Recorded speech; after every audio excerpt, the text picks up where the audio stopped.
انا عالي على فتح الفيديو مر عليه.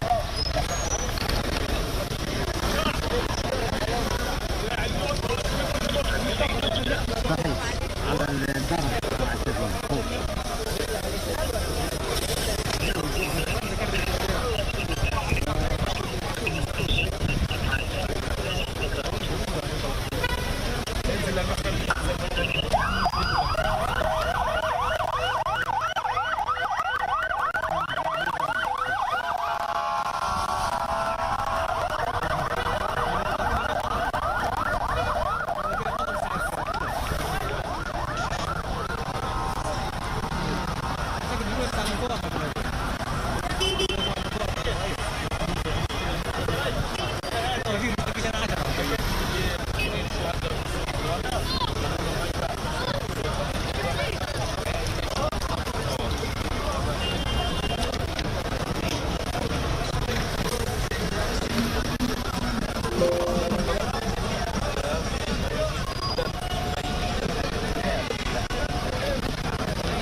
So you see what's going on in the West Bank out there in Gaza. Right now, I actually want to show you all another live image that's going on in Lebanon. It seems that some makeshift, maybe a missile or something was set on, yep, you see it right there on your screen, the missiles falling from the sky, people throwing things. I'm going to bring up the audio on this shot. There was a protest going on here as it relates to the Israel-Hamas war, and then now things being thrown. You see the journalists actually escorting someone out. So I'm going to say viewer discretion is advised for this shot. They're actually pulling someone that seemed to have been hit by this. I'm going to pop up the audio so we can listen in.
So if you're just now tuning in, it seems like there's some type of fight going on. Smoke bombs being thrown at one another, people being water hosed, and then moments when we first got on the shot, there was someone in a makeshift gurney being taken away that was hit by this. All of this going on live, raw, and unfiltered out in Lebanon. There was a protest going on, a Palestinian protest, and then it seems like some fight broke out, and they were throwing missiles and some type of makeshift hand grenade, smoke bombs at one another, and you can see it still continuing on your screen. Right now, I actually want to switch gears and speak with a guest, Marnizeh Ahmadizadeh. She was arrested and sentenced to death in Iran for her faith in converting to Christianity, something that we have not touched on yet here on Live Now. Good morning to you, and thank you so much for joining us. Hearing that story and knowing that happened to you, do you mind going back in time and telling us how all of it unfolded? Thank you so much for having me and giving me this opportunity to share my personal experience. I lived in Iran for about 33 years under the rules of this Islamic evil regime in Iran, and I experienced the brutality of this regime from my childhood. And it was in 2009 that I got arrested because of my faith in Jesus and promoting Christianity in Iran. And my friend and I were sentenced to death by hanging only for the charges of converting to Christianity. And when I was in prison, I witnessed the brutality of this regime, and I witnessed the human rights violations. They executed one of my best friends, and I was witness to execution of many other prisoners, their tortures, their savage behaviors with women in prison. And finally, because of the international pressures, lots of international pressures on the Islamic regime, they had to release me and my friend. But what I wanted to share about the nature of these people are evil, their nature is evil. And regarding the attack on Hamas, I strongly believe that the Islamic Republic regime was involved in this attack.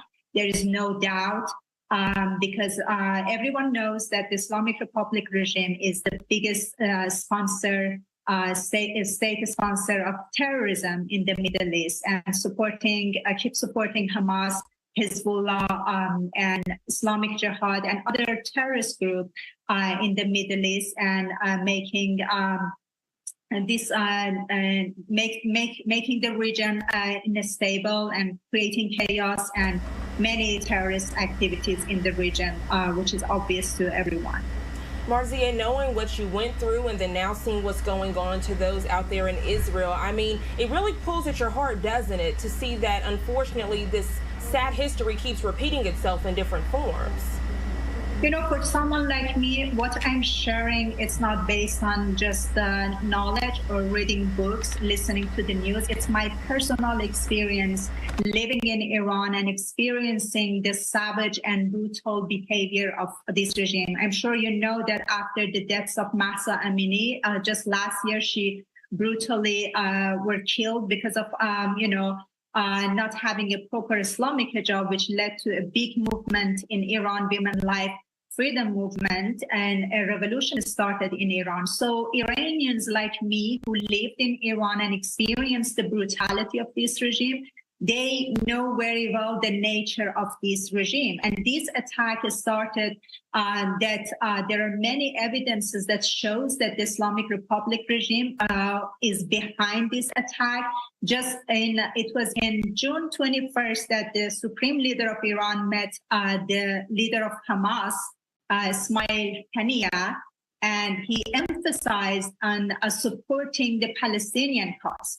And after that, on October 3rd, he tweeted on Twitter, the supreme leader of Iran tweeted a few tweets that the destruction of the end of the Zionist regime is coming. And a few days after that, on October 7th, the attack on Israel started by Hamas. And there are many other evidences, like, there are many films that I watch, many speeches of the Ayatollahs that they are celebrating in the parliament when the attack started. They are talking about supporting Hamas. And also there are many other films that talks about Hamas leaders talking about thanking the regime for supporting them. But what I don't understand and make me mad is that our politicians in the Biden administration, they keep denying that Iran, the Islamic Republic regime, was involved in this attack. And I believe they don't want to take the responsibility of their wrong policy toward Iran, transferring $6 billion to these terrorists. And everyone knows that this money, this big money, this is a very foolish policy, and they keep repeating their wrong policy. I was in prison in 2009. Obama made the same mistake, and at that time, a big revolution started as a result of fraud in election, which led to Green Movement. And I was in prison. I was witness how many Iranians got arrested, how many of them were tortured, and we heard how many of them were killed. So that money goes for supporting these terrorists. And I don't understand why my government here keeps supporting these terrorists in Iran by sending billions of dollars. I believe they have the same blood on their hands by sending all these monies to these terrorists. And everyone knows that $1 of this money is not going to spend for the humanitarian purpose. This is ridiculous to believe that giving such big money to terrorists and expecting them to use it for humanitarian purpose. Marzia, you mentioned President Biden. I've put him on the screen here. He's actually out there in Israel today, actually speaking with families of hostages, also speaking with those first responders who were out there handling the people that were injured and people in body bags. Are you feeling that the president needs to do more? I believe he needs to do more. I'm very thankful that he's supporting Israel, standing with Israel right now. But on the other hand, when they send billions of dollars to these terrorists, to these evil people, that doesn't make sense to me. It's a contradiction with their action that they announced that they are going to support Israel. On the other hand, they are giving billions of dollars to the terrorists. I believe they need to do much more to prove it that they truly stand with Israel, because what Israeli people and Iranians are suffering from the same enemy. And the Islamic Republic regime is behind all these terrorist action in the region. Marzia, great commentary. I appreciate you breaking all of this down. Thank you for joining us here on Live Now from Fox. Is there anything else you'd like to add before we let you go? Yes, I would like to mention that I wrote 2 books. My first book is Captive in Iran, which is about my imprisonment. And my second book is A Love Journey with God, which is about my whole story. And these books are not about my life story. It's I shared in those books about how it is like living under the rules of Islamic regime. And especially for a woman, I shared many brutal behavior of these people to educate people, to help people to understand the evil nature of these people. When they say that they wanted to annihilate Israel, they are not kidding. This is not just empty words. This has deep root in their ideologies, in their teachings, and from their childhood. My childhood, I remember, they brainwash children with anti-Semitism, and I try to share those things in my books to educate people. And I ask American people to read those books, to educate themselves, to educate their children, to learn about the evil nature of these people. Marzia, thank you so much for joining us here on Live Now from Fox. I'm thankful I'm able to speak to you after everything you went through regarding being sentenced to death and even being arrested for your Christian faith. Of course, we will continue to pray for you as you do these grassroots efforts. Thank you so much for joining us. Thank you so much for having me. If you're just now tuning in to Live Now from Fox, good morning to you. I'm Jeanne Francine. It's Wednesday, October 18th, 8:54 on the East Coast, 5:54 on the West Coast. Let's go to our final 2-minute commercial break of the hour. When we come back, getting right back into news impacting you.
Welcome back to Live Now from Fox. I'm Jeanne Francine. So happy you're here with us on this Wednesday, October 18th. We do see that President Biden is in Israel. He's been there all morning. He's speaking right now with families of hostages, also speaking with those first responders on the ground who have been responding. You see Blinken there on your screen right now. I'm going to pop up the audio so we can listen in. It looks as if he's about to give some remarks. In the hours and days that followed the October 7th terrorist attacks, there were images and stories that emerged of horror and, as you said, Mr. President, that were unimaginable. But what also emerged were stories of heroism and of survival and of incredible hope and people coming together in community and national service. And Mr. President, Mr. Secretary, the folks that we have gathered with us here today are representative of all of that and representative of the unity and the resilience of the Israeli people and the light that is shining through this incredible darkness. Mr. Secretary. I've had the opportunity to meet so many Israelis over the last few days that I've been in and out of Israel. I've heard the stories. I've heard about the lives lost and changed forever. We know that virtually every Israeli has been touched by the bloody hand of Hamas. But what I found is a nation that's united, yes, in grief, but also united in resolve. And we know the pride that Israel takes in the ability to defend itself by itself, but as we want to make very clear, you don't have to do that because we're here. We're here too, to make sure that you're able to defend yourselves and to deal with something that is, I think, on a basic human level, almost unimaginable. So hard for any of us to process or to understand, but it's been so important to meet and talk to so many of you because that's what makes it real. And no one understands that better, no one feels that more than the President of the United States, Mr. President. Folks, there's an Irish poet named William Butler Yeats, and he wrote a line. He said, "Too long a suffering makes a stone of the heart. Too long a suffering makes a stone of the heart."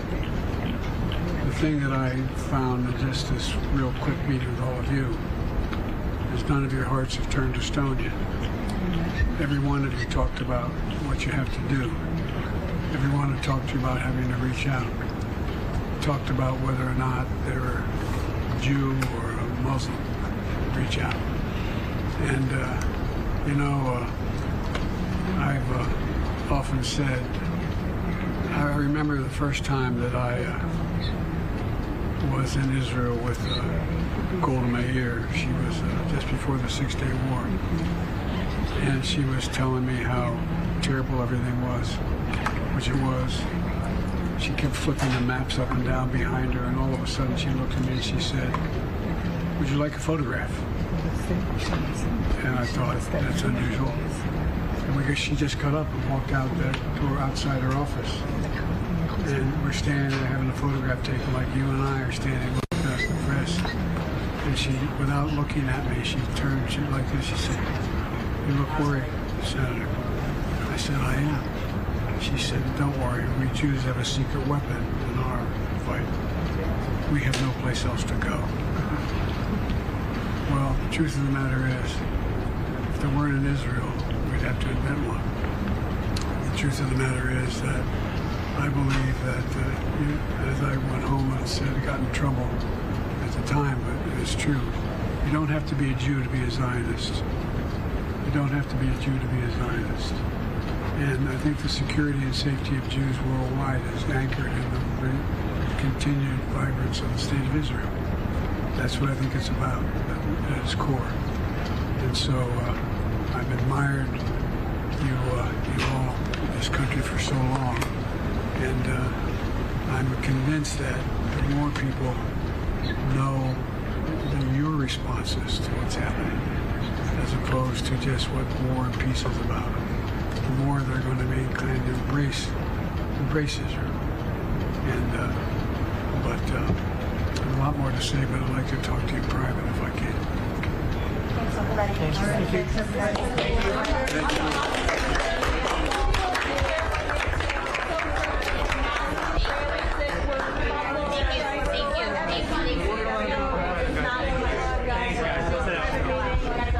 That I was shown by my defense lawyer. Thanks, guys. Thank you. Thanks, guys.